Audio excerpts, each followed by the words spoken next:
5월 11일 월요일. 그물 속의 황새. 이솝우화에 이런 이야기가 있습니다. 해마다 밭농사를 망치게 하는 학과 기러기 때문에 큰 손해를 보던 농부가 마침내 그물을 쳤습니다. 다음날 아침 학과 기러기 10마리가 그물에 걸려 있었고 황새도 1마리 끼어 있었습니다. 학과 기러기들은 자기들이 지은 죄가 있어 아무 말도 하지 못했습니다. 그런데 황새만은 달랐습니다. 저는 당신의 곡식을 단 한 번도 먹은 적이 없습니다. 저를 놓아주세요 하며 억울함을 호소했습니다. 그러자 농부가 말했습니다. 내가 잘못이 없다 해도 도둑들과 같이 있었다는 것만으로도 충분히 죄가 된다. 황새는 억울했을 것입니다. 실제로 아무것도 훔치지 않았으니까요.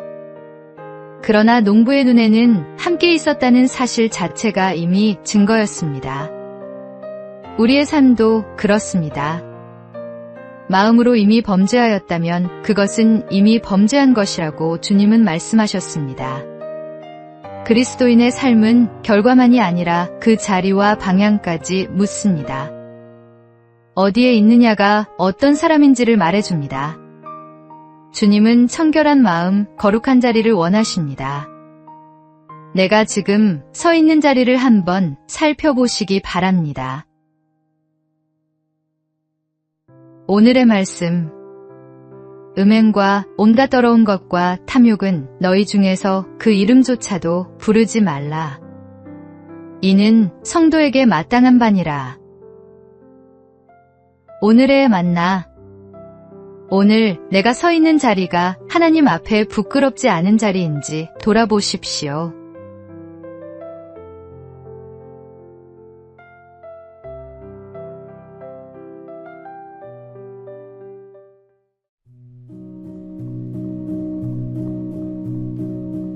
(5월 12일) 화요일. 하나님이 맡기신 것. 유한양행을 세워 기업 보국의 길을 걸었던 유일한 박사가 그 자리에 오르기까지는 많은 고난이 있었습니다. 그가 모든 어려움을 이겨낼 수 있었던 것은 어린 시절 신앙의 삶으로 가르침을 준 사람들 덕분이었습니다. 그는 1895년 평양에서 태어나 9살에 홀로 미국 땅을 밟았습니다. 그를 거두어준 것은 네브래스카주의 친례교 신자 테프트 자매였습니다. 그들은 아침마다 성경을 읽고 기도한 뒤 밭에서 하루 종일 일하는 검소한 삶으로 기독교의 노동윤리를 몸소 실천했습니다. 어린 유이라는 그 모습을 눈에 담으며 자랐고 하나님 앞에서 정직하게 맡은 일에 최선을 다하라는 가르침이 그의 삶 전체를 관통하는 신념이 되었습니다. 그는 미국에서의 성공에 머물지 않았습니다. 자신의 재산을 하나님이 맡기신 것으로 여기고 고국으로 돌아와 유한양행을 세웠습니다. 1969년에는 경영권 상속을 포기하고 전문 경영인에게 사장직을 물려주었으며 세상을 떠날 때 전 재산을 사회에 환원했습니다. 그의 이름은 오늘도 수많은 사람의 가슴 속에 살아 있습니다. 하나님이 맡기신 것에 끝까지 충성했던 사람으로. 오늘의 말씀. 나와 내 백성이 무엇이기에 이처럼 즐거운 마음으로 드릴 힘이 있었나이까. 모든 것이 주께로 말미암았사오니 우리가 주의 손에서 받은 것으로 주께 드렸을 뿐이니이다. 오늘의 만나. 오늘 내 손에 쥔 것이 내 것입니까? 맡겨진 것입니까? 맡겨진 것임을 아는 사람만이 비로소 그것을 아름답게 쓸 수 있습니다.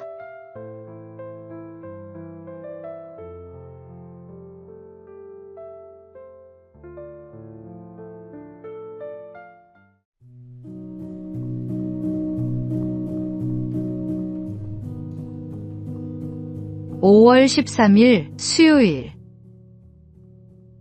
한 마리의 소.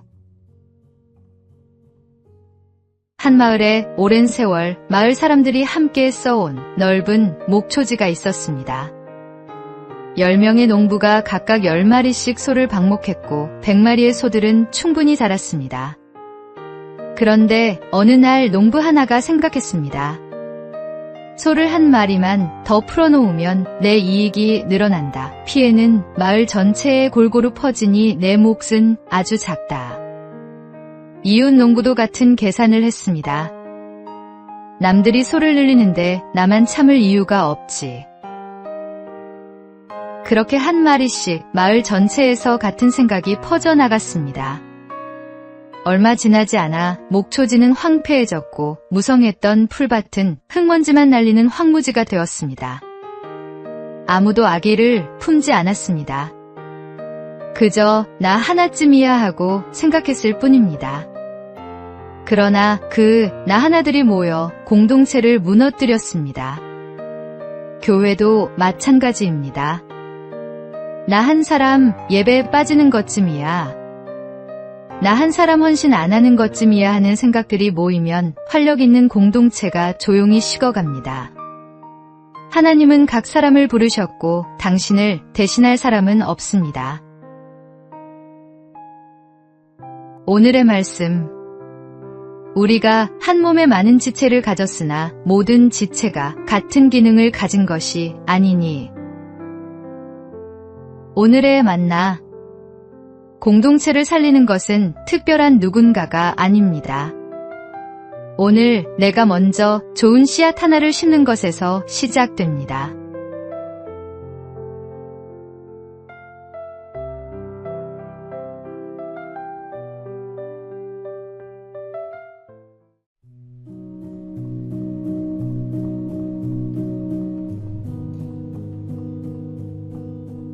(5월 14일) 목요일. 공중의 새를 보라.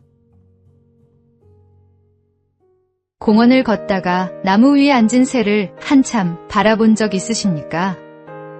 최근 2030 세대를 중심으로 탐조라는 취미가 조용히 번지고 있습니다. 새를 있는 그대로 관찰하고 바라보는 활동입니다. 캐나다 토론토 베이크레스트 병원 연구진이 흥미로운 사실을 발견했습니다. 새를 오래 관찰해온 사람일수록 예리한 집중력과 뛰어난 기억력을 갖고 있었습니다. 수많은 새의 종류를 구분하려면 생김새, 색깔, 울음소리 같은 작은 단서를 끊임없이 관찰하고 기억해야 합니다. 이 복합적인 활동이 나이가 들수록 약해지는 인지 기능을 붙들어준다고 연구진은 설명합니다. 그런데 새를 바라보는 일은 단순한 두뇌 훈련이 아닙니다. 예수님은 염려로 가득한 제자들에게 말씀하셨습니다. 심지도 않고 거두지도 않는 저 작은 새조차 하늘 아버지께서 기르신다고. 그리고 이렇게 물으셨습니다. 너희는 이것들보다 귀하지 아니하냐? 새 한 마리도 그냥 지나치지 않으시는 하나님이라면 우리의 삶은 더욱더 그분의 손 안에 있습니다. 염려를 내려놓고 잠시 하늘을 올려다 보십시오. 저 작은 새를 기르시는 분이 오늘도 당신을 돌보고 계십니다. 오늘의 말씀. 공중의 새를 보라. 심지도 않고 거두지도 않고 창고에 모아들이지도 아니하되 너희 하늘 아버지께서 기르시나니 너희는 이것들보다 귀하지 아니하냐. 오늘의 만나. 오늘 마음을 짓누르는 염려가 있다면 잠시 하늘을 올려다 보십시오. 당신을 기르시는 하나님이 오늘도 여기 계십니다.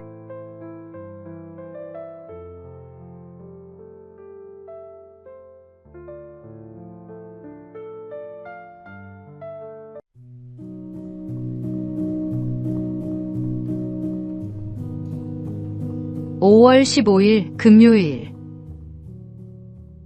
이위가 기억되는 이유.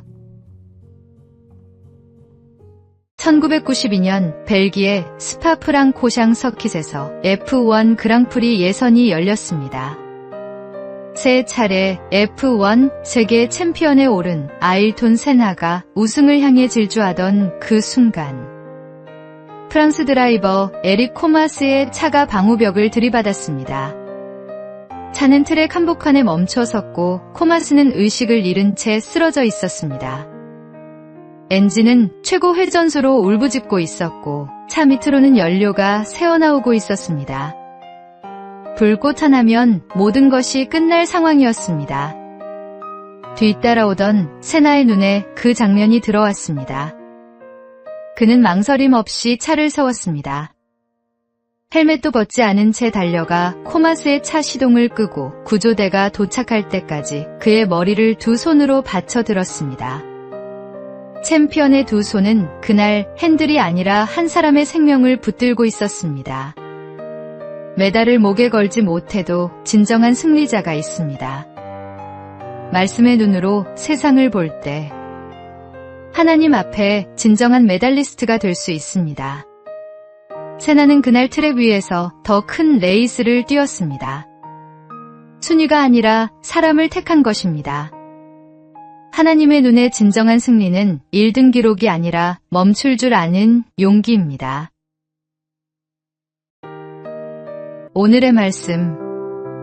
누구든지 제 목숨을 구원하고자 하면 잃을 것이요. 누구든지 나를 위하여 제 목숨을 잃으면 찾으리라. 오늘의 만나. 오늘 내 앞에 멈춰야 할 순간이 있다면 주저하지 마십시오. 그 선택이 하나님 앞에 가장 빛나는 순간입니다.